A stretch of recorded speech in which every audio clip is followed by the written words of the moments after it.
કૃષ્ણ, જય અન્નપૂર્ણા. હું આજે લઈને આવું છું નવી જ કઈ વેરાયટી છે કે બાળકોને જો પસંદ આવતી હોય છે વધારે. આજે પાણી ફુલકા બનાવવાના છે આપણે. એના માટે આપણે પહેલાં પાણી તૈયાર કરવાના છે. તો મેં અહીંયા મિક્સર જારમાં ફ્રેશ ધાણા અને ફૂંદીનો ઉમેરવાનો છે આપણે પહેલાં. અને 1-2 કળી લસણની ઉમેરી છે. લસણથી ટેસ્ટ સારો આવતો હોય છે. અને આપણે લીલા મરચાં ઉમેરીશું. એ રીતે સ્પાઈસી પાણી તૈયાર કરું એ રીતે. તો આપણે 2-3 લીલા મરચાં ઉમેર્યા છે. એની અંદર આપણે ખટાશ માટે હમણાં તો ઉનાળો છે તો કેરી મળતી હોય છે તો મેં થોડી કેરી ઉમેરી છે. અને હવે એની અંદર આપણે સંચળ પાવડર ઉમેરી દઈશું. અને બધી વસ્તુને હવે આપણે બરફ ઉમેરીને પીસી લેવાનું છે કે બરફ નાખવાથી આપણી પાણી એકદમ ગ્રીન તૈયાર થાય છે. તો પીસી લીધું છે. જો એકદમ ગ્રીન ચટણી આપણી સરસ તૈયાર થઈ છે તો આપણે એનું પાણી તૈયાર કરીએ. એક બાઉલમાં આપણે બધી ચટણી કાઢી લીધી છે. હવે એની અંદર આપણે મિક્સર જારને ધોઈને પણ એનું અંદર પાણી ઉમેરી દઈશું. હજી બીજું આપણે થોડું પાણી ઉમેરી દઈશું અંદર. અને બરફ ઉમેર્યો છે તો એકદમ ઠંડુ પાણી આપણે તૈયાર કર્યું છે. એ આની અંદર આપણે હલાવીને મિક્સ કરી લેવાનું છે. હવે એની અંદર આપણે શેકેલી જીરું, સંચળ પાવડર થોડો ઉમેર્યો તો આપણે બીજું પાણી માટે ઉમેરી દઈશું. અને ચાટ મસાલો ઉમેર્યો છે મેં. બધી વસ્તુને મિક્સ કરી લેવાનું છે બરાબર. હવે આ પાણીને આપણે સાઈડમાં મૂકી દઈશું. અને આપણે ફુલકા તૈયાર કરવા માટે એક મિક્સર જારમાં મેં અહીંયા દાળ લીધી છે મગની.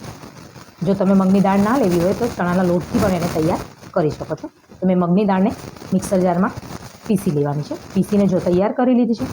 એની અંદર મેં 4 ચમચી જેટલો ચણાનો લોટ ઉમેર્યો છે. અને આ બેટરને આપણે વડા તૈયાર કરીએ એવી રીતે મિક્સ કરીને થીક બનાવવાનું છે. થીક તૈયાર કરવાનું છે. બહુ લિક્વિડ જેવું નથી બનાવવાનું. જેમ આપણે ભજીયા બનાવતા હોય એવી રીતે. તો અહીંયા મેં લાલ મરચું ઉમેર્યું છે ટેસ્ટ માટે. આ જગ્યાએ તમે લીલું મરચું પણ ઉમેરી શકો છો. અને મીઠું ઉમેર્યું છે સ્વાદ પ્રમાણે. થોડી હળદર ઉમેરી છે. બધી વસ્તુને આપણે શેકેલું જીરું ઉમેર્યું છે. અને મિક્સ કરી લેવાનું છે. બધી વસ્તુ સરસ મિક્સ થઈ જાય પછી એની અંદર મેં હિંગ ઉમેરી છે. કે દાળ આપણે લીધી છે તો હિંગ હોય તો આપણી વસ્તુને ડાયજેશન માટે સારું રહે છે. તો હવે આપણે તેલ મૂકી લઈશું. આની અંદર મેં તેલ ઉમેર્યું છે. તેલ ગરમ થાય પછી આપણે વડા તૈયાર કરવાના છે.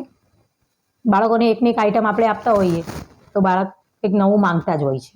અત્યારે બહારની વસ્તુ લાવીને ખવડાવીએ એના કરતાં આપણે ઘરે કંઈક સરસ બનાવી શકીએ છીએ. તો મેં ટ્રાય કર્યો છે કે નવું હું કંઈક બનાવું. તો વડાને આપણે ફ્રાય કરી લેવાના છે.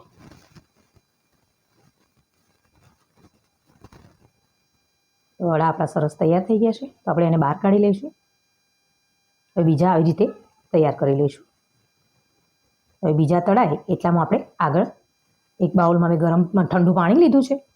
એની અંદર આપણે હિંગ ઉમેરવાની છે થોડી. હિંગ ઉમેરી દીધી છે. હવે એની અંદર જે આપણા વડા તૈયાર કર્યા છે એને પહેલાં આ પાણીમાં આપણે ઉમેરી દેવાના છે.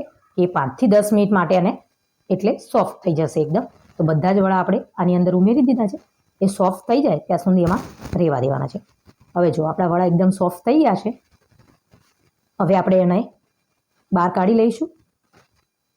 અને જે પાણી આપણે તૈયાર કર્યું છે એ પાણીમાં આપણે વડા ઉમેરી દેવાના છે. હવે આની અંદર આપણે ઝીણા કાંદા ઉમેરીશું. અને મેં ગાર્નિશ માટે બી કાંદા ઉમેર્યા છે અંદર. અને થોડાક ધાણા ઉમેરી દઈશું. બધી વસ્તુને આપણે મિક્સ કરી લઈશું. ચીલી ફ્લેક્સ ઉમેર્યો છે.